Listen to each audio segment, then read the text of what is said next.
दुमका में लगातार बारिश होने से बासुकीनाथ धाम रेलवे ट्रैक का पटरी पानी में डूबी। दुमका जिले में 2 दिनों से हो रही लगातार बारिश का असर रेल यातायात पर भी पड़ रहा है। लगातार हो रही बारिश के कारण बासुकीनाथ धाम रेलवे स्टेशन की पटरी पूरी तरह पानी में डूब गई है, जिसके कारण आवागमन ट्रेनों का बाधित हो गया है। बासुकीनाथ रेलवे स्टेशन में रेल परिचालन ठप है। सुबह पूर्वाह्न 10:20 के बाद से रेल परिचालन अस्थायी रूप से स्थगित है। बासुकीनाथ रेल ट्रैक पर 75 mm से ऊपर पानी बह रहा है, जो तकनीकी रूप से परिचालन के लिए मान्य नहीं है। बासुकीनाथ स्टेशन प्रबंधक और अन्य रेलकर्मी रेल सेवा बहाल करने के लिए को लेकर विभागीय परामर्श करते दिखे।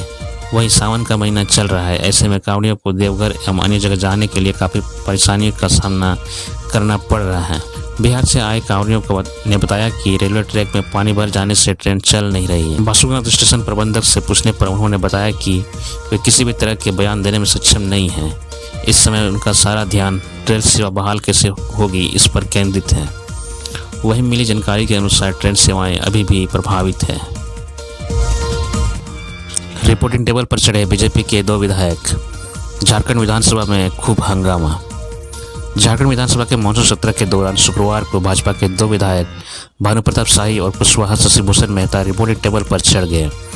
अशोभनीय हरकत से स्पीकर नाराज हुए। आसन से खड़े होकर उन्होंने भाजपा विधायकों को वापस आने को कहा।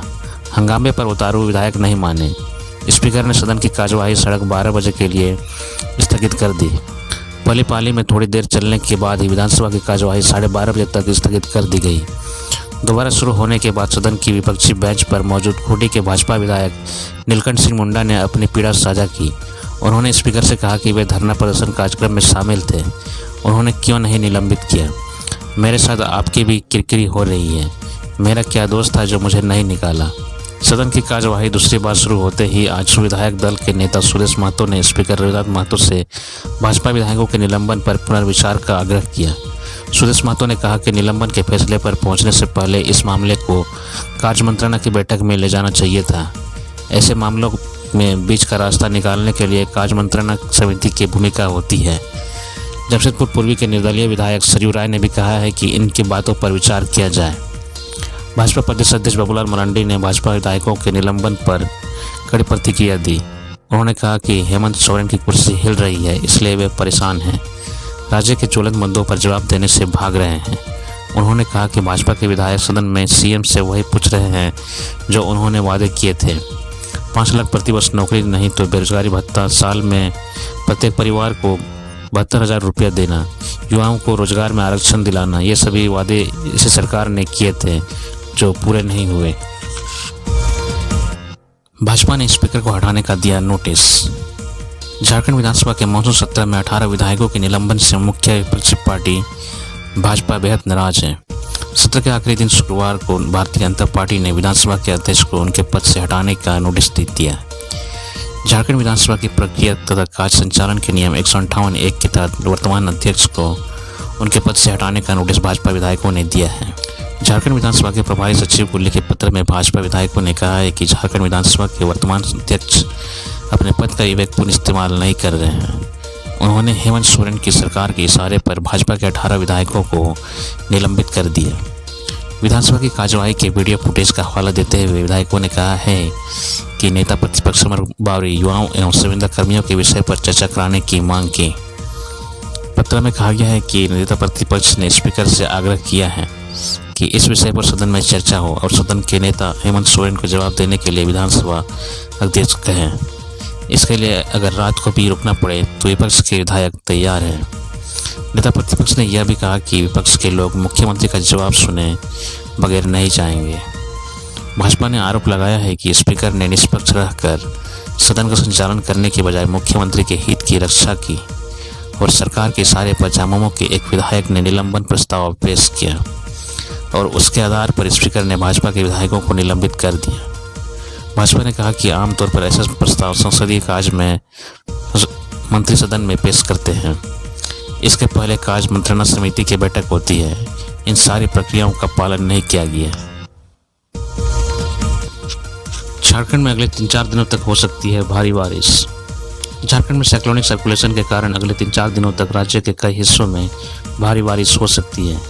मौसम केंद्र ने गुमला और सिमडेगा जिले में कुछ स्थानों पर गुरुवार को मूसलाधार बारिश का अनुमान जताया है।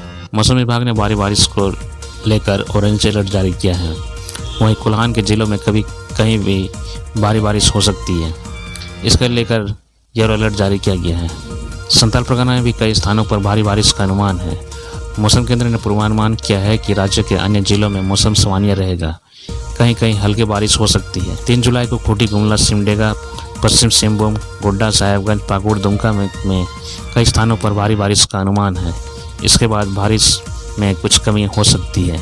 राजधानी में बुधवार को जमकर बारिश हुई। कई इलाकों में जलजमाव की स्थिति बन गई। बुधवार की सुबह से मौसम का मिजाज बदला हुआ था। दिन भर रुक रुक कर बारिश होती रही, कभी तेज तो कभी हल्की बारिश हुई। मौसम केंद्र ने 45 मिलीमीटर बारिश का रिकॉर्ड किया है। वहीं डाल्टनगंज में 84 मिलीमीटर बारिश हुई है। मानसून के सक्रिय होने का असर दिख रहा है। पिछले 24 घंटे में सबसे अधिक बरवाडी के में करीब 106 मिलीमीटर बारिश हुई है। वहीं लातेहार में 100 मिलीमीटर, मनिका में 92, कांके में 80 तथा डुमरी व महावाड़ी में 80 मिलीमीटर की बारिश हुई है। रांची में वकील की दिन दहाड़े चाकू मारकर हत्या। रांची में अपराधी बेलगाम हो गए हैं। शुक्रवार को राजधानी के सुखदेव नगर थाना क्षेत्र के दिन दहाड़े एक वकील पर चाकू से हमला कर दिया गया, जिससे उनकी मौत हो गई। घटना मधुगम मावा टोली के पास सुबह 11 बजे की है। मृतक की पहचान गोपी कृष्ण के रूप में हुई है, जो पेशे से सिविल कोर्ट में वकील हैं। घटना के बाद पुलिस एक्टिव हो गई है और मामले की जांच पड़ताल में जुट गई है। वहीं वकील की इस तरह से बेदर्मी से हत्या के बाद जिले के अधिवक्ताओं ने अपना रोष व्यक्त किया है। जानकारी के मुताबिक मृतक गोपी कृष्ण अपने घर सुखदेव नगर के मधुकम महुआ टोली स्थित अपने घर के पास खड़े थे। तभी एक शख्स अचानक उनके पास आया और पेट पर चाकू से वार कर फरार हो गया। आनंद फानंद में उसे रिम्स ले जाया गया, जहां चिकित्सकों ने उन्हें मृत घोषित कर दिया। घटना के बाद से ही जिले के वकील आक्रोशित हैं और राज्य पुलिस अपराधियों की जल्द से जल्द गिरफ्तारी की मांग कर रहे हैं। वहीं डॉक्टरों और पुलिस प्रशासन की माने तो वकील गोपी कृष्ण को बेहद धारदार चाकू से कई बार वार किया गया, जिससे उसके पेट के अंतरी बाहरी निकल गई। वहीं उसके सिर पर भी वार किया गया। इस वजह से उनकी मौत अस्पताल ले जाने से पूर्व ही हो गई थी। हालांकि हत्या की असली वजह क्या है, अब तक स्पष्ट जानकारी नहीं मिल सकी है। पुलिस मामले की कई एंगल से छानबीन कर रही है। घटना के वक्त आसपास मौजूद लोगों से बात कर कई अहम जानकारियां जुटाई जा रही है। गिरिडीह में कार और ट्रक की जोरदार टक्कर, 5 घायल, 1 की स्थिति गंभीर। गिरिडीह में एक कार और ट्रक की जोरदार टक्कर हो गई है। इस घटना में 5 लोग घायल हो गए हैं, जिनमें से एक बच्चे की हालत गंभीर बताई जा रही है। सभी लोग एक ही परिवार के थे। घटना गुरुवार सुबह ताराटांड थाना क्षेत्र के बड़की टांड मोड़ के पास की है। घायलों का इलाज सदर अस्पताल गिरिडीह में चल रहा है। फिलहाल पुलिस दुर्घटना की जांच पड़ताल में जुट गई है। जानकारी के अनुसार कार में सवार लोग गिरिडीह से आसनसोल जा रहे थे। इस दौरान स्पंज लोड ट्रक से उनकी जोरदार टक्कर हो गई, जिससे एक ही परिवार के 5 लोग गंभीर रूप से घायल हो गए।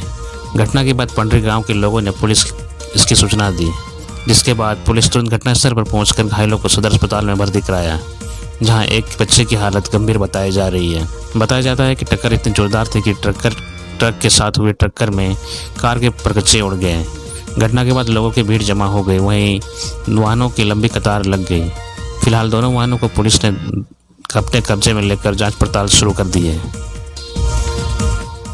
मुख्यमंत्री हेमंत सोरेन अधिकारियों के साथ की बैठक, बोले तय सीमा पर हो सभी नियुक्ति परीक्षाएं। मुख्यमंत्री हेमंत सोरेन ने गुरुवार को सहायक आचार्य नियुक्ति प्रतियोगिता परीक्षा सहित अन्य पदों के लिए चल रही नियुक्ति प्रक्रियाओं को लेकर राज्य के वरीय अधिकारियों के साथ उच्च स्तरीय बैठक की। मुख्यमंत्री ने अधिकारियों को निर्देश दिया है कि सभी नियुक्ति परीक्षाएं तय समय पर पूरी की जाएं। बैठक में स्कूली शिक्षा एवं साक्षरता विभाग के सचिव उमाशंकर सिंह ने मुख्यमंत्री हेमंत सोरेन को बताया कि सुप्रीम कोर्ट ने केवल सहायक आचार्य के रिजल्ट प्रकाशन पर रोक लगाई है। प्रतियोगी परीक्षाओं के आयोजन पर किसी भी प्रकार का कोई रोक नहीं है। उन्होंने कहा कि सहायक आचार्य के रिजल्ट प्रकाशन पर लगी रोक के विरुद्ध सुप्रीम कोर्ट में याचिका दायर की जाएगी। झारखंड कर्मचारी चयन आयोग के प्रशांत कुमार ने मुख्यमंत्री से कहा कि विभिन्न पदों के लिए आयोजित होने वाली सभी प्रतियोगी परीक्षाएं पूर्व निर्धारित तिथियों के अनुसार ही होगी। विभिन्न प्रतियोगिता परीक्षाओं के अभ्यर्थियों में परीक्षाओं की तिथि को लेकर किसी प्रकार का संशय नहीं होना चाहिए। उन्होंने कहा कि आयोग में पूर्व में ही विभिन्न प्रतियोगिता परीक्षाओं के आयोजन की तिथियां घोषित कर चुका है।